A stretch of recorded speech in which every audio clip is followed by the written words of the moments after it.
نحمده ونصلي على رسوله الكريم أما بعد فأعوذ بالله من الشيطان الرجيم بسم الله الرحمن الرحيم رب اشرح لي صدري ويسر لي أمري واحلل عقدة من لساني يفقه قولي. Now comes the most awesome verse in the Quran. Before we start, I'll read out a couple of ahadith stating its superiority. Ubay bin Ka'b radiyallahu an reported, the Messenger of Allah sallallahu alaihi wasallam said, Abu Mundhir, do you know which verse in Allah's book is the greatest, the most sublime? I replied, it is Allahu la ilaha illa huwa al-hayyul qayyum. Then he patted me on the chest and said, rejoice in this knowledge, Abu Mundhir. A narration of Muslim. Abu Huraira radiyallahu anhu once reported, Rasulullah sallallahu alaihi wasallam put me in charge of the charity of Ramadan. He was protecting the money that had been given by the Muslims for the poor Muslims. Someone came to me and began to take away some food. I caught him and I said, I will take you to the Messenger of Allah sallallahu alaihi wasallam. The man said, I am a needy man with a large family and I have a pressing need. I let him go. When I saw Rasulullah sallallahu alaihi wasallam next morning, he asked me, O Abu Huraira, what did your captive do last night? I said, Ya Rasulullah sallallahu alaihi wasallam, he complained of a pressing need and a big family. I felt pity for him, so I let him go. The Prophet ﷺ said, he told you a lie and he will return. I was sure that he would return, so I waited for him. He sneaked up again and began to steal food from the sadaqah. I caught him and I said, I will take you to the Messenger of Allah ﷺ. He said, let go of me, I am a needy man, I won't come back again. So I took pity on him and let him go. I went at dawn to Rasulullah ﷺ, who asked me, O Abu Huraira, what did your captive do last night? I replied, Ya Rasulullah sallallahu alaihi wasallam, he complained of a pressing want and the burden of a large family. I took pity on him and so I let him go. The Prophet sallallahu alaihi wasallam said, he told you a lie and he will return. The man came again to steal the foodstuff. I arrested him and I said, I will take you to Rasulullah sallallahu alaihi wasallam. This is the last of 3 times. You promised that you would not come again, but you did. The man said, let go of me. I shall teach you some words with which Allah may benefit you. I asked, what are those words? He replied, when you go to bed, recite Ayat al-Kursi, for there will be a guardian appointed over you from Allah, and shaitan will not be able to approach you till morning. So I let him go. The next morning, Rasulullah sallallahu alaihi wasallam asked me, what did your prisoner do last night? I answered, he promised to teach me some words which he claimed will benefit me before Allah, so I let him go. And then he told him Ayat al-Kursi. Rasulullah sallallahu alaihi wasallam said, he has told you the truth though he is a liar. Abu Huraira, do you know with whom you were speaking for the last 3 nights? I said, no. He said he was shaitan. Now the importance of this hadith is to teach us, firstly, that Ayat al-Kursi is a verse of protection. This is something which we must read over ourselves, our children, over all 4 parts of our house, before we sleep at night. And even when we leave the house, if you read it, you will have an angel appointed over you by Allah subhanahu wa ta'ala, who will protect you and your children and your belongings until you return or wake up in the morning. Now Rasulullah sallallahu alaihi wasallam also said, whoever recites Ayat al-Kursi at the end of every salah, nothing will prevent him from entering Jannah but death. And none can persevere in it. Now this is the important word, persevere. We read it, but we read it erratically. Sometimes we remember, sometimes we forget, sometimes we're in such a hurry that we break the chain. Maybe we've been reading it for 20 days regularly, continuously, and one day we're in such a rush we think, what difference does it make? I've been reading it all these days, and you broke the chain. No one can persevere in it but a Siddiq or an Abid. Siddiq is, as you know, one of the highest degrees in Islam. Abu Bakr radiallahu anhu was called Abu Bakr as-Siddiq. Siddiq is one who acknowledges and lives by the truth. Or a worshipper. Rasulullah sallallahu alaihi wasallam said, whoever recites Ayat al-Kursi at the end of every salah, is like one who fought with the prophets till he was martyred. Reading Ayat al-Kursi at the end of every salah does not mean mindlessly mumbling it, looking here and there, fidgeting, wondering what the children are up to, and reading Ayat al-Kursi without having any clue as to what we are reading. Dhikr is only effective when it's sensed in your heart. Do you remember the hadith? Inna Allah la yaqbulu du'a qalbin lahin. Allah does not accept the dua of a heedless heart. We're looking here and there, wondering what's happening, wondering what that noise is all about, and reading words in Arabic which have no meaning, which have no impact, which have no significance, ineffective, in vain. When you finish salah, before someone comes up that there's a phone for you, or someone comes up to tell you, or your child is tugging at your sleeve, can I do this or can I go there? Quickly read Ayat al-Kursi and pause after each little phrase in Ayat al-Kursi. Why are we taught to read Ayat al-Kursi after Salah? Because when you're reading Salah, you're talking to Allah, aqimis salata li dhikri. You're in a state of sublime communication with Allah.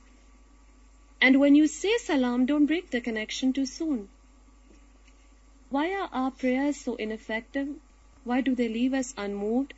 We're on the prayer mat, we're reading, we're talking. The minute we finish, before we have time to reflect, before we have time to think about what we've said, someone comes up, there's a phone for you, the servant comes up, the children come up, and it's broken.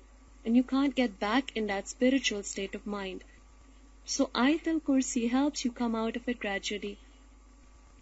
When you read Ayat al-Kursi, pause after each little phrase, reflect, contemplate, and you will see the difference, inshallah. So let's take a look at this verse. Ayat al-Kursi is the basis of Tawheed, and Tawheed is the basis of worship, and worship is the basis of salvation. Ayat al-Kursi is the foundation of Tawheed. Tawheed is the foundation of worship, and worship is the only way of attaining salvation. Allahu la ilaha illa huwa al-hayyul qayyum. La ta'khuduhu sinatan wa la nawm. Lahu ma fis samawati wa ma fil ard. Man dha alladhi yashfa'u 'indahu illa bi'idhnihi. يعلم ما بين أيديهم وما خلفهم ولا يحيطون بشيء من علمه إلا بما شاء وسع كرسيه السماوات والأرض ولا يؤوده حفظهما وهو العلي العظيم. Allah, la ilaha illahu. There is no God but He. Aliha. Ilahun is derived from Aliha. What does Aliha mean? To astonish. Ilahun is then that astonishing being, that incomparable being, whose accomplishments, whose achievements are incomparable, unique, unimaginable, awesome, sublime. Laysa kamithlihi shay. None like him. Cannot be perceived, cannot be understood, cannot be sensed.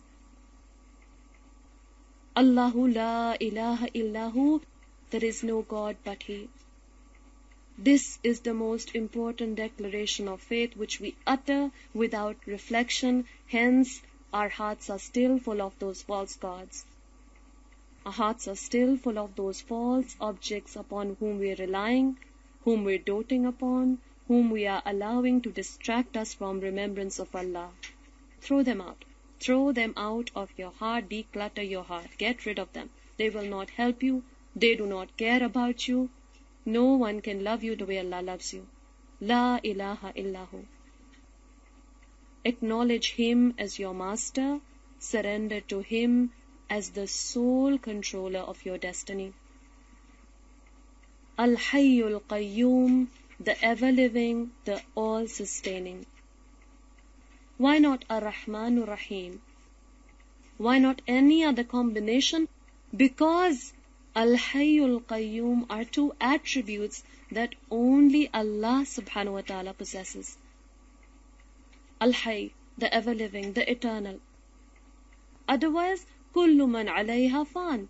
Every one of us will die, as people before us died and people after us will die. And not just human beings, everything that is born has to die. Everything that is flourishing today will perish tomorrow. Al-Hayy, Al-Qayyum, the all-sustaining. This is what makes everything about Allah subhanahu wa ta'ala is awesome, but this is mind-boggling.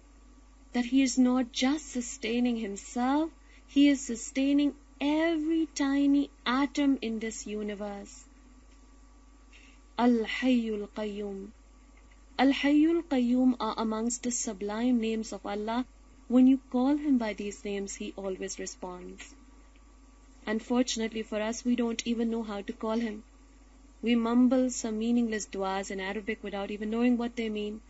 We grudgingly complain, Allah, you didn't give me this and you didn't give me that. That's our concept of dua, whining before Allah.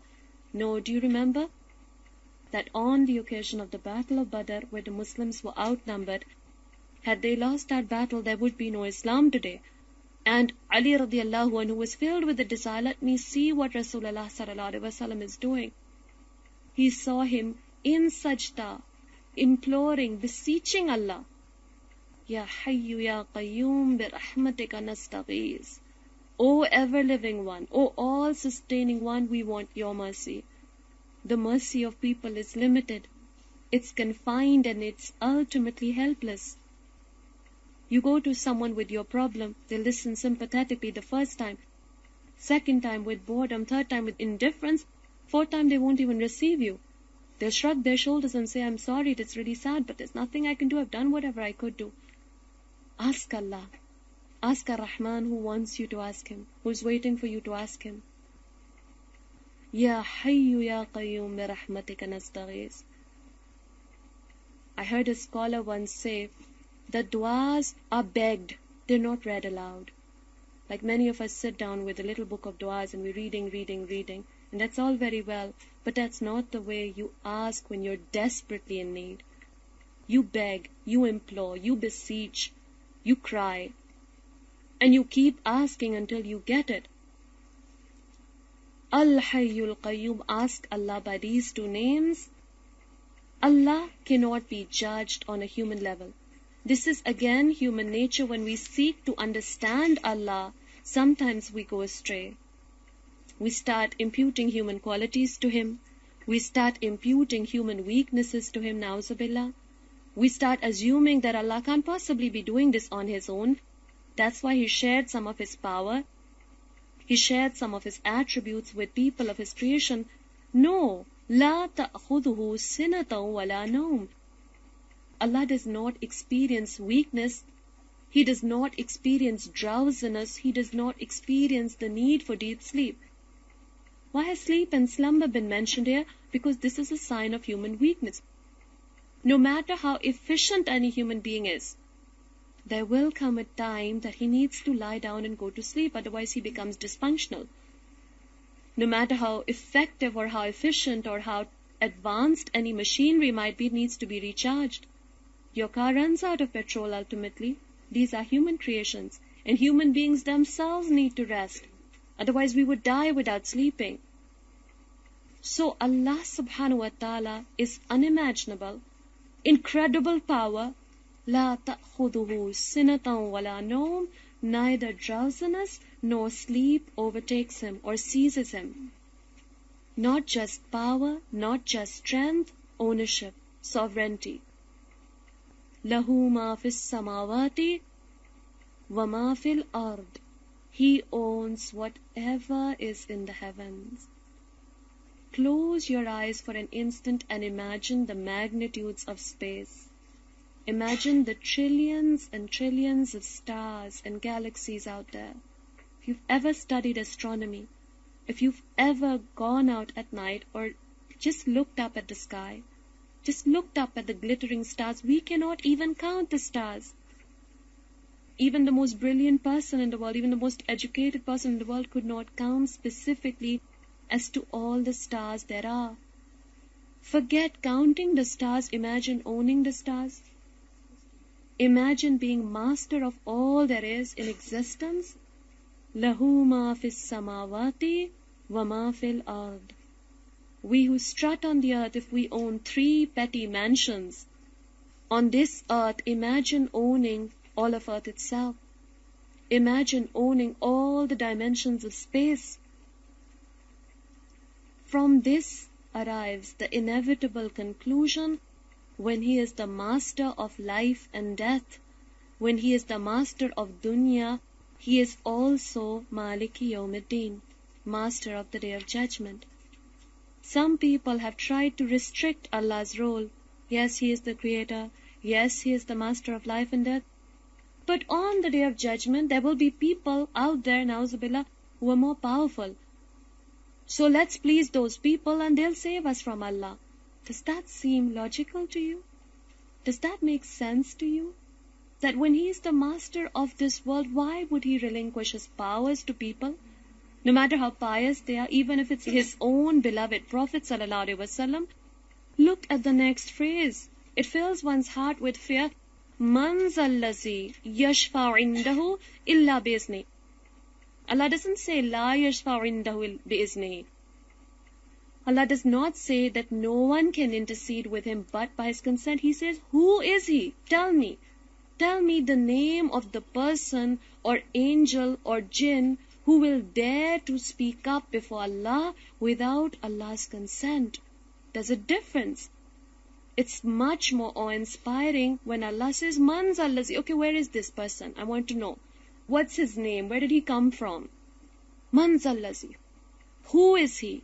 Yashfa'u indahu. Who will intercede with Allah and say, Allah, save all these liars. Save all these gossips. Save all these people who never bothered to pray and fling them into Jannah because I say so. Man zallazi. Who is this person? Illa bi'iznihi.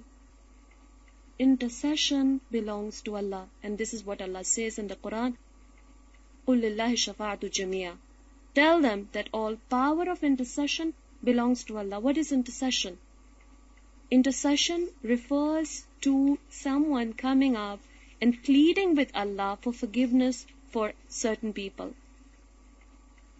We learn from a hadith that Rasulullah ﷺ will be granted this honor. He will be allowed to intercede for certain people of the Ummah, but only those who pleased Allah. It won't be that Rasulullah ﷺ will come up and then we'll come up, we won't have prayed, we won't have fasted, we never read the Quran, but hey, we said La ilaha illallah Muhammadur Rasulullah, we automatically enter Jannah. No, that's a delusion. This is why Allah says, who is the one who will dare to intercede with Allah? Illa bi'iznihi, except by Allah's consent. Intercession will be allowed, yes, but only for the people of whom Allah approves. People who tried their hardest, people who gave it their best shot, people who bothered to find out what was required of them. Otherwise, they'll be like the hypocrite who, when in the grave, will be asked, who is Muhammad sallallahu alaihi wasallam? He'll say, I don't know. I used to hear people saying something, I also said it. I never bothered to find out, didn't have time to study the seerah, but that's what I always heard. So that's not good enough. Now you might wonder why. Why is Allah Maliki Yawmiddin? Why couldn't he have shared this power? Because only Allah ya'lamu ma bayna aydihim, knows what is before them, wa ma khalfahum, and what is behind them. What is behind us? Our past. Now there are people who have very good memories. You ask them what they were wearing 5 years ago, they'll be able to tell you. But no person, no matter how scrupulously good his memory is, can record or remember in absolute clarity every moment of his life, starting from his embryonic existence. No one. And if someone claims that he can, he's lying. None of us remembers our life in our mother's wombs. None of us remembers life in our cradles. None of us remembers life with absolute clarity, in perfect detail, from the moment we entered school, for example, till the day we graduated. So if our memories are so limited about the past, then what gives any human being the right to claim he possesses knowledge of the future? This is forbidden. This is an aspect of shirk, to believe that any human being or any jinn or anyone can tell you about your future. To read such predictions, to believe in them, to read horoscopes, to study astrology, to believe that all this stuff can actually inform you, to go to palmists or to go to fortune tellers, this is shirk. Allah says, يَعْلَمُ مَا بَيْنَ أَيْدِيهِمْ وَمَا خَلْفَهُمْ. Only Allah knows your future, only Allah knows your past. And this is why only Allah can judge you. And this is an aspect of His mercy. Sometimes we are forced to commit a mistake. We didn't mean to, we didn't want to, but we made it. We ask people's forgiveness, they don't believe us. No, you're lying, I don't believe that. We beg for their forgiveness, they will not give it to us. This is the difference between Al-Khaliq and Makhluq. That when you ask Allah for forgiveness, He will forgive you, because He can read your heart and He can understand what made you do it. And if you sincerely ask Him for forgiveness, He will always give it.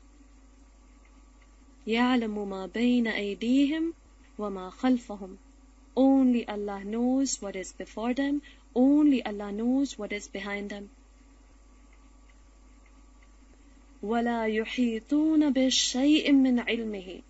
They cannot encompass any little part of His knowledge, إِلَّا بِمَا شَاءَ, except as much as He wills. This word yuhituna is very important. Encompass. First, I would like you to notice that the only grounds on which modern man has dared to pit himself against Allah is knowledge. What's the concept of the Renaissance all about when modern man discovered science, found it to be incompatible with biblical religion or biblical doctrines, therefore they abandoned religion. Religion and science are incompatible. We've heard that since childhood. That is not what Islam teaches. Islam teaches religion and science are 100% compatible, because science came from Allah and religion came from Allah.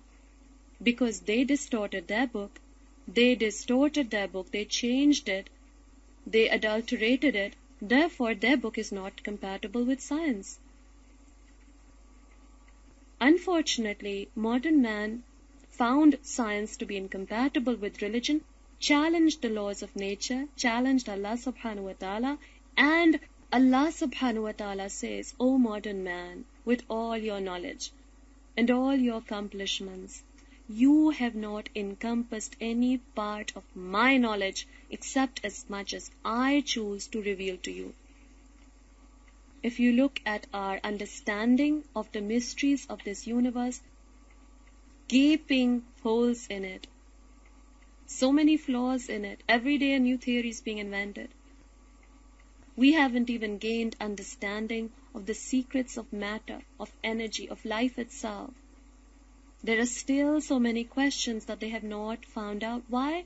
Because knowledge comes from Allah, and Allah tells us in the Quran, مَا أُوتِيتُم مِّنَ الْعِلْمِ إِلَّا قَلِيلًا. You have been given very little of knowledge. Perhaps we can best understand this from the journey that Musa alayhi salam undertook to find out more about knowledge, where he met Khizr alayhi salam. When they both sat on that boat, a little sparrow came and dipped its beak in the ocean. And Khizr alayhi salam turned to Musa alayhi salam and said, my knowledge and your knowledge do not diminish Allah's knowledge, but as much as this little sparrow carried away in its beak from this ocean. Allah's knowledge like an ocean, unimaginable, unfathomable, mysterious, deep. Our knowledge like those 2-3 drops. Now imagine if the little sparrow were to start strutting and saying, I've carried away the whole ocean, you'd laugh. You'd laugh at this folly, but this is what modern man has done today. A few drops, a few petty little drops of knowledge, and we start thinking we don't need the Quran. You tell people you're studying the Quran, they'll stare at you incredulously. Why? Why do you need to study the Quran? Study French, study something else, study something that will help you. Na'uzubillah, they will actually say this, study something that will help you. Why are you studying the Quran? Allah says, وَلَا يُحِيطُونَ بِشَيْءٍ مِّنْ عِلْمِهِ. They cannot encompass any little part of his knowledge, إِلَّا بِمَا شَاءَ, except as much as he wills. وَسِعَ كُرْسِيُّهُ السَّمَاوَاتِ وَالْأَرْضِ. His throne overspreads the heavens and the earth. What is meant by Allah's Kursi? According to Ibn Abbas radiallahu anhuma, this is Allah's knowledge. According to other scholars, this is Allah's authority and kingdom. In other words, Allah's authority, Allah's knowledge, Allah's kingdom, Allah's dominion extends far beyond the heavens and the earth. Everything belongs to Him and Him alone. وَلَا يَؤُودُهُ حِفْظُهُمَا. Again, Allah reminds us, and I'm not like you. We have to protect one little handbag. After half an hour, your shoulders begin to ache. That's how weak we are. That's how helpless we are. And then maybe sometimes we forget. We have a huge sum of money in our bag and we just forget and we can't remember where we kept it. لَا يَؤُودُهُ حِفْظُهُمَا. Their protection does not tire him, does not fatigue him, does not weary him. وَهُوَ الْعَلِيُّ الْعَظِيمُ. Subhanallah. He is the sublime, He is the great. Many people say Allah is the greatest. No, Allah is not the greatest, because to use the greatest implies comparison. And Allah cannot be compared. لَيْسَ كَمِثْلِهِ شَيْءٌ. Allahu Samad, He is the ultimate. Allahu Akbar means Allah is great. Huwa al-Aliyyul Azim, He is the mighty, He is the sublime, He is the great. This is Ayat al-Kursi. When you read it at the end of your salah, pause momentarily after each little phrase. And if you didn't get it right the first time, do it again. And don't stop until you have sensed that awe in your heart, the sense of majesty. This is Allah. This is Allah of whom we say, I'm not ready. That doesn't make sense. Ayat al-Kursi engenders awe, if you truly understand it. It engenders reverence. It engenders khashya. You're lost, you're helpless, you're speechless. What can we say before Him? Nothing. What do we have to give to Him? Nothing. What can we offer Him but our own miserable selves? Huwa al-Aliyyul Azim. Allah subhanahu wa ta'ala teaches us about Himself right towards the end of Surah Al-Baqarah. How do we respond when we hear Allah's commands? No, that's ridiculous. That's too impossible. That's too far-fetched, unrealistic. How am I supposed to do that in today's world? People will laugh me out of being. No, I can never do that. Would we dare say such a no before Allah if we could see Him? We're the sort of people, we can't even say no to someone's face. Someone asks you to do something, and even if you have no intention of doing it, you'll pretend, yes, okay, I'll try my best. But Allah gives us His command, and we say, I'm not convinced. It doesn't make sense to me. Huwa al-Aliyyul Azim. Think who it is that you are daring to defy. Who it is that you are daring to say, well, that does not make sense to me. Wa akhiru da'wana alhamdulillahi rabbil alameen. أعوذ بالله من الشيطان الرجيم بسم الله له سنة ولا نوم له ما في السماوات وما في الأرض من ذا الذي يشفع عنده إلا بإذنه يعلم ما بين أيديهم وما خلفهم ولا يحيطون بشيء من علمه إلا بما شاء وسع كرسيه السماوات والأرض ولا يؤوده حفظهما وهو العلي العظيم. الله لا إله إلا هو الحي القيوم لا تأخذه سنة ولا نوم له ما في السماوات وما في الأرض من ذا الذي يشفع عنده إلا بإذنه يعلم ما بين أيديهم وما خلفهم ولا يحيطون بشيء من علمه إلا بما شاء وسع كرسيه السماوات والأرض ولا يؤوده حفظهما وهو العلي